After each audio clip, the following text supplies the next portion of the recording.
घर आए मेहमान। राहुल अपनी पत्नी सीमा और अपनी माँ के साथ रहता था। गर्मियों की छुट्टी में राहुल की बुआ फूफा अपने लड़के सोनू के साथ उनके घर रहने आए। घर आते ही फूफा जी राहुल से बोले कि यहाँ तो बहुत गर्मी है, घर में कोई एसी नहीं है क्या? राहुल की माँ ने बोला, भाई साहब, अभी कुछ दिन पहले ही राहुल ने अपने कमरे में एसी लगवाया है। यह सुनते ही फूफा जी अपने बेटे से बोले कि सारा सामान राहुल के कमरे में ले गए। राहुल और उसकी पत्नी सीमा चुप रहे, क्योंकि उन्होंने सोचा कि कुछ दिनों की बात है। इस तरह बुआ फूफा जी को राहुल के घर रहते 1 महीना हो गया। राहुल ने अपनी माँ से पूछा, बुआ जी कब जाने वाली हैं? हम कब तक ऐसे ही हॉल में सोकर अपना गुजारा करेंगे?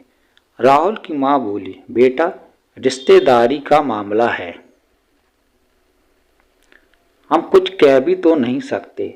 राहुल की पत्नी सीमा बोली, वह तो सब ठीक है, लेकिन उनका छोटा लड़का सोनू सारा दिन घर में उधम करता रहता है। कल तो उसने हमारा नया सोफा बुरी तरह फाड़ डाला। राहुल इस बात पर बहुत गुस्सा हुआ कि नया सोफा फाड़ दिया। वह अपनी पत्नी से बोला, तुम सोनू को ऐसा करने से रोकती क्यों नहीं?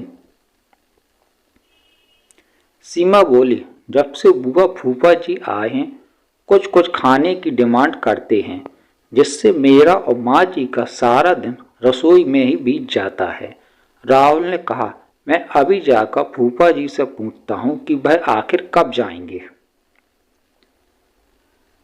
राहुल ने बातों बातों में फूफा जी से कहा, 1 महीना हो गया, आपके जॉब की छुट्टियां तो खत्म हो गई होंगी ना?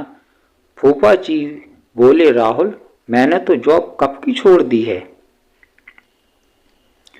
अब तो मैं बिजनेस करता हूँ और अब मैं इस शहर में भी कुछ बिजनेस खोलने की सोच रहा हूँ। पहले इस शहर को अच्छे से समझ लूँ, जिससे 2-3 महीने तो लग ही जाएंगे। यह सुनकर राहुल समझ गया कि फूफा जी अभी जाने वाले नहीं। उसने यह बात अपनी पत्नी और माँ को बताई। सीमा बोली, जब घी सीधी उंगली से नहीं निकलता तो उंगली टेढ़ी करनी पड़ती है। इनके साथ भी कुछ ऐसा ही करना होगा। आप यह काम मुझ पर छोड़ दीजिए। उसी रात बुआ और फूफा जी छत पर थे। तभी उनका लड़का सोनू चिल्लाता हुआ उनके पास गया और बोला कि मैंने अभी एक चुड़ैल को देखा है। तभी एक चुड़ैल वहां आ गई और बुआ और फूफा जी को बोली कि तुम में से कौन पहले मेरा भोजन बनना चाहेगा।